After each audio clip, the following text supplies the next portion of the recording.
Welcome to this meeting of Babergh District Council Cabinet. I am Councillor Deborah Saw, leader of Babergh District Council, and I will be chairing this meeting. May I first of all remind you of some domestic arrangements. Please ensure that microphones are turned off when not in use, that you do not interrupt other speakers, that if you're attending the meeting to speak and persistently interrupt the meeting, you may be asked to leave. Please ensure your mobile phones are on silent or switched off. Additionally, we will be using e-voting for this meeting on the modern.gov app.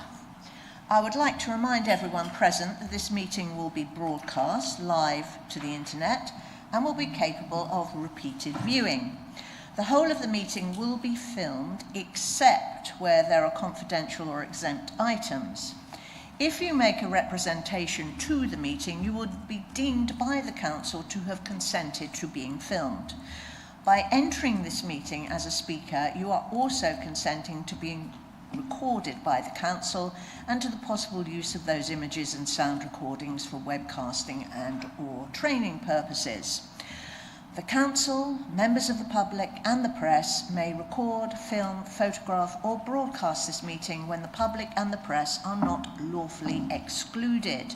If you're intending to do so, please could you inform the committee clerk. Can I move to the agenda, please? Item 1, apologies for absence. Thank you, Chair. We have apologies from Councillor Jessie Carter and Councillor Dave Busby. Thank you. Item 2, to receive declarations of pecuniary, other registrable or non-registrable interest by members. Are there any to declare? No. Okay. Moving on, BCA/24/52 to confirm the minutes of the meeting held on 11th of March 2025. Are there any points regarding the accuracy of the minutes? Councillor Sally Davies. Yes, just on page 14, point 112.7, it seems to suggest that I'm saying that the level of planning applications is good. Actually, what I meant to say was that planning applications, the quantity of planning applications decided within the 10-time deadline is good, rather than the number of applications themselves. Thank you. Thank you for that. That amendment will be made. Could I have a proposer, please? Councillor Smith, thank you. A seconder, please. Councillor McCraw. Governance Officer will now conduct the vote. Thank you, Chair. That vote is now in progress. Councillor Davis, do you want me to take your vote verbally?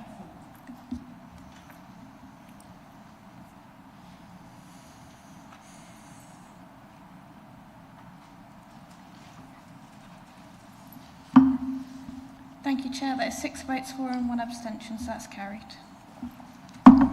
Thank you. Item 4, to receive notification of petitions in accordance with the Council's petition scheme. None received, Chair. Thank you. Item 5, questions by councillors. None received, Chair. Okay. Item 6, matters referred by the Overview and Scrutiny or Joint Audit and Standards Committees. There are no matters referred, Chair. Thank you. Item 7, the forthcoming decisions list. Are there any comments? No. Thank you. The forthcoming decisions list has been noted. So, moving on. Item 8, BCA/24/53, Depot Transformation Project.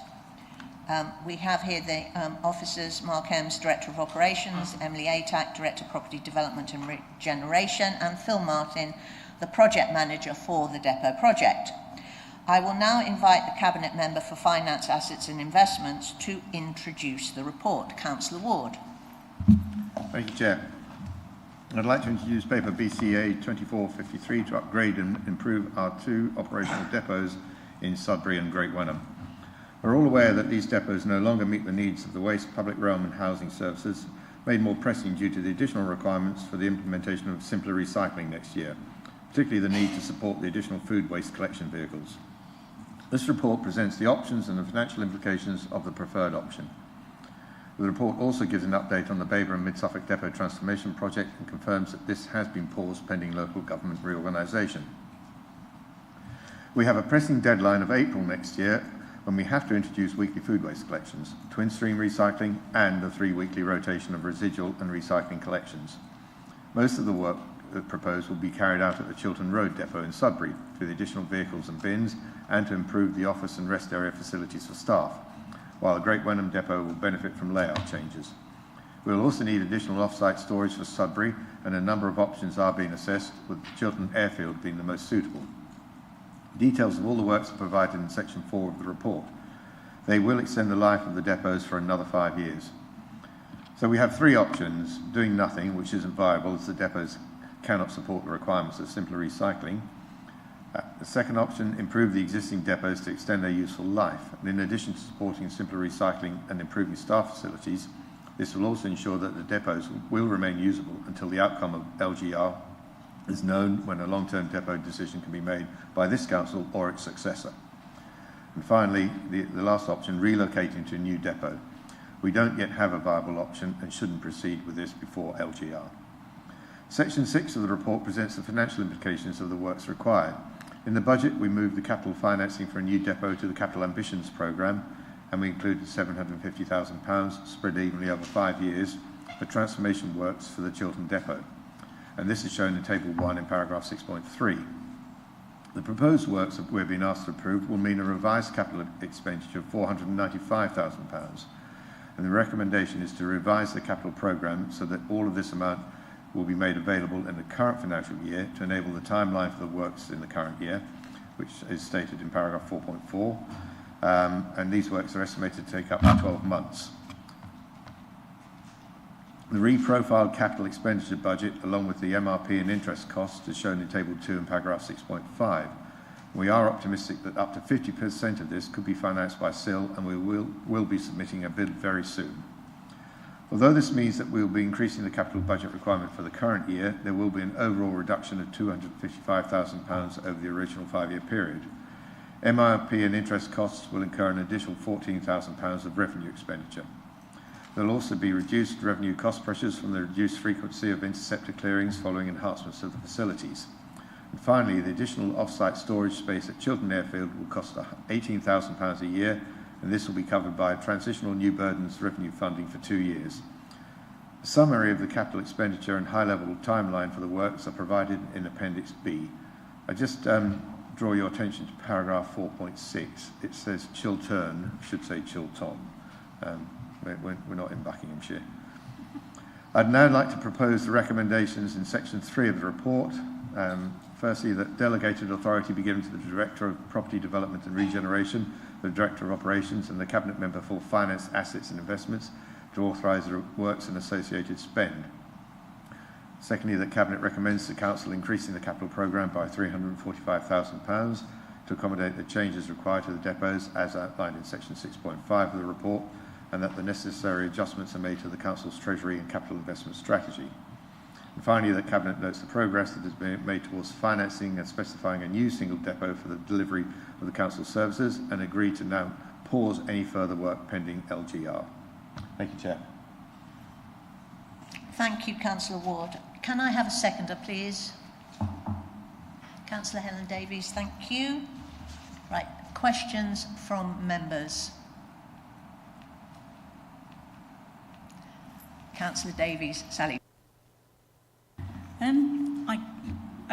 I can see the rationale for doing this. We've discussed it at briefing and I have no problems with it. I'm interested to know about the overall cut in carbon emissions as a result of this, the depot transformation and what we're going to be doing with recycling. Because you say at 11.4 that there will be increased carbon emissions because there will be more staff going by car to this depot.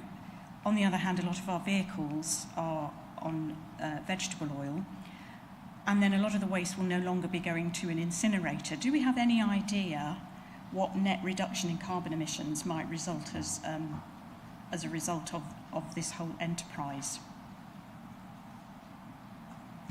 I don't have the exact figures to hand of what the carbon reduction will be, but essentially bringing in separate food waste collection will divert that amount of waste to anaerobic digestion away from incineration through the energy from waste plant, and that in itself will create a huge carbon saving, which will be in excess of the vehicle saving and the other saving. We haven't considered embedded carbon as part of a build process, but we know from the modelling that was done as part of the Eunomia work that the carbon associated to collecting waste, the wheels on the ground, is many times less than the carbon that gets saved from incinerating waste.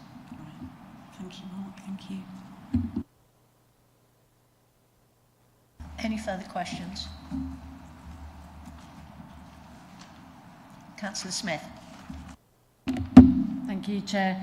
I, like Councillor Sally Davis, I agree this makes sense. In regards to the off-site storage, which might be funded by the New Burdens Revenue Funding, do we know yet how much New Burdens Revenue Funding we're getting towards simpler recycling? We've had the figures confirmed for capital new burden funding for food waste collection vehicles and bins. We've had figures confirmed for extended producer responsibility and transitional funding for the first year, and we've had figures confirmed for new burdens transitional funding. So there are different sums associated to all of those, but we're still awaiting the final figures about new burdens funding ongoing, which will be part of the settlement figure advised to councils to pay that element of the food service. We've got to agree the contract change for the food waste collection service with Eunomia, with Serco. We're significantly down the road of agreeing that and that process, and we still need to also understand the changes that the County Councillor's Disposal Authority will make in terms of recycling credits and costs and payments there. So there are a lot of variables still that we need to understand before we can get to that exact figures. Thank you. Any further questions? Well, I have one. Item point 4.7, options for local off-site staff car parking, a subject dear to my heart, as we know. Could you tell me how you're going to limit any potential for on-street nuisance parking, given that this is a part residential area? And obviously our employees do have to park, so have you got any idea how you might be able to mitigate any inconvenience to residents and to staff? Thank you. Firstly, we'll be reorganising on site as much as possible, and we will be able to generate some additional spaces by doing that. Off-siting bins to the airfield storage will free up a bit of space for operational vehicles and car parking as well. There's actually going to be less vehicles based in Chiltern in Sudbury than what there will be of the new rounds being based in Creating Road in Stowmarket. So I think this paragraph is probably has more meaning in Stowmarket, where we were discussing it at Mid-Suffolk's cabinet this morning. Probably end up being around about 4 rounds being based out of Sudbury, so the car parking impact of driver and 2 loaders on each of those rounds on any one day will be less of a burden here. Unfortunately, all of this area off-road around the industrial estate around this area does suffer with parking pressures, as we know, and over the lifetime of this, maybe there'll be changes as well with the Delphi site opposite as well. Thank you. Questions from any other members present? No? Okay. Oh, I'm sorry, Councillor Riley. How could I have not seen you? Can we look at page 2 of Appendix B, please? If I can find it. Hang on. Oh, God.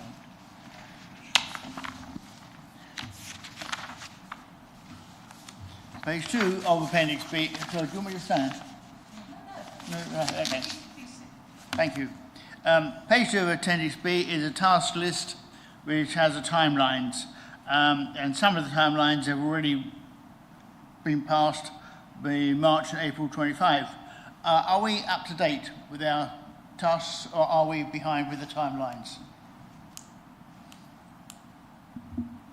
Thank you, Councillor Riley. We're up to date, so we have undertaken some of these works already, but they're included within the timeline, partly because we write reports quite a long time ahead of them actually being published, but also for transparency, so you can see what work's in play.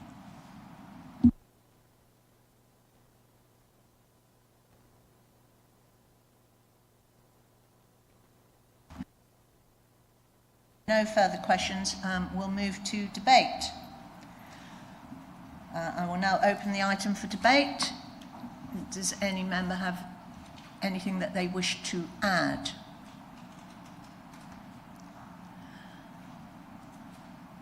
Councillor McCraw, followed by Councillor Smith. It's only to say that I think with our local government reorganisation in mind, I think this is the only thing we can possibly do, because we have no way of knowing what arrangements might exist for the new councils, what those councils, putative as though they may be, what demands they will have, and we cannot prefigure their judgment. This is a stopgap measure, extends the life of a site, our sites, both of them, for 5 years, and it's the obvious thing to do. Thank you, Councillor McCraw. Yes, I agree. I feel it's a prudent measure. Councillor Smith. Thank you. I only wanted to add that I'm pleased that our frontline staff are having their facilities upgraded because it will be a more pleasant environment for them to work in, and they will feel valued and appreciated as they should. Yes, I'm sure we'd all agree with that. Okay, if there are no further contributions, I'll now move to the vote. Thank you, Chair. Oh, sorry. Carry on. Thank you, Chair. That vote is now in progress.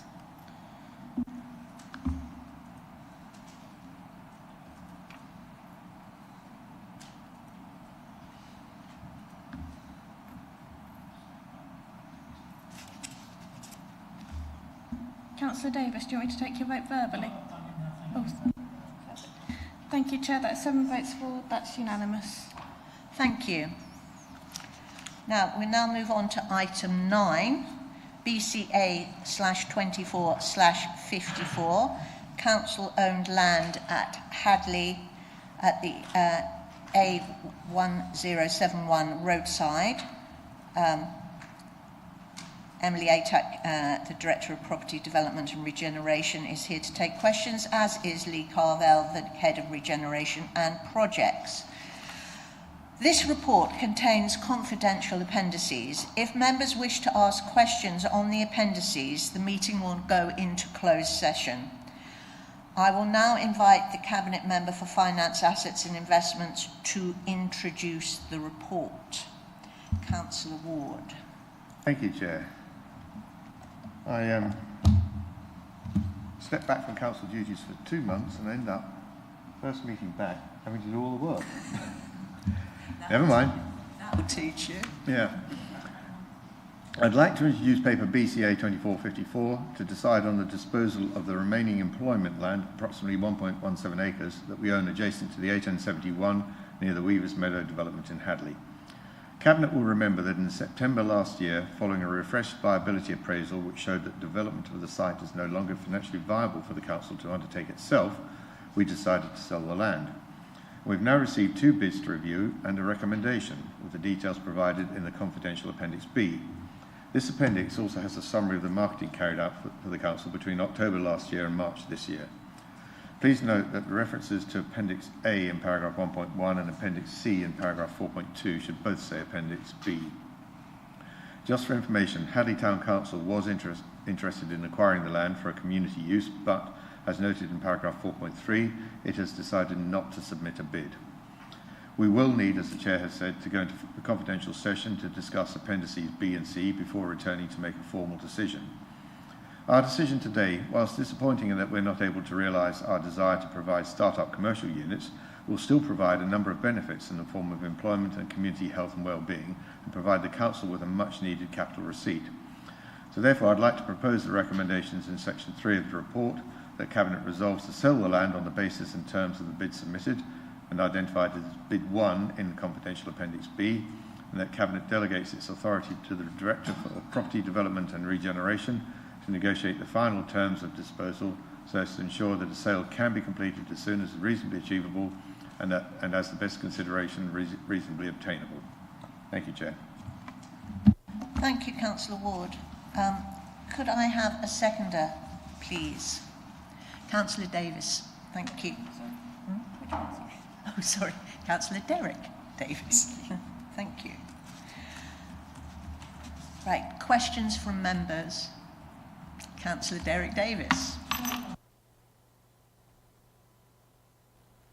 Because it goes against my principle in many ways as a journalist, but could we go into confidential session because the questions I have relate to Part B? Yes. Yes? Yes. Okay. So I need to read out a certain exclusion of the public, which includes the press. To consider whether, pursuant to Part 1 of Schedule 12A of the Local Government Act 1972, the public should be excluded from the meeting for the business specified below on the grounds that if the public were present during this item, it is likely that there would be the disclosure to them of exempt information as indicated against the item. The author of the report proposed to be considered in Part 2 of the agenda is satisfied that the public interest in maintaining the exemption outweighs the public interest in disclosing the information. Could I have a proposer, please? Councillor Ward. Seconder, Councillor Derek Davis. We will now vote by show of hands all those in favour. This is of excluding. Yeah, that's carried. Carried. Thank you.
So we're back into open session, and now going into debate. I'll now open the item up for debate.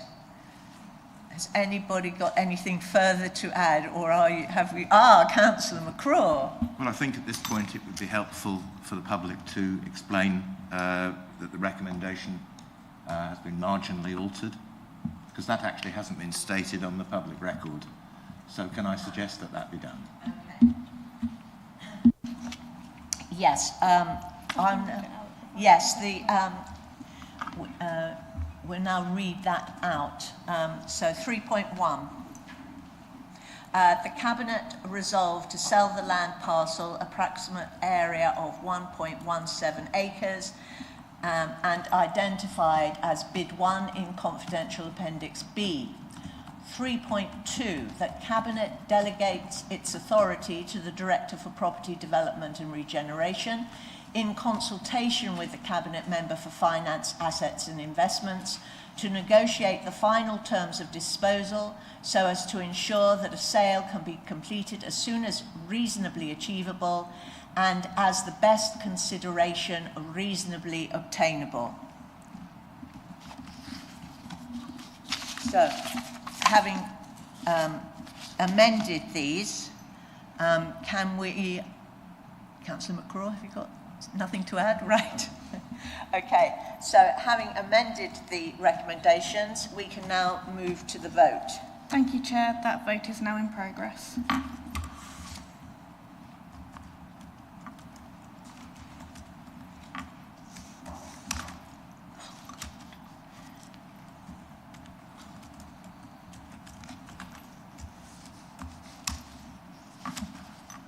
You may have to take my vote as... I can take it verbally if you want. Yeah, hold on 1 sec. Yeah, here we go.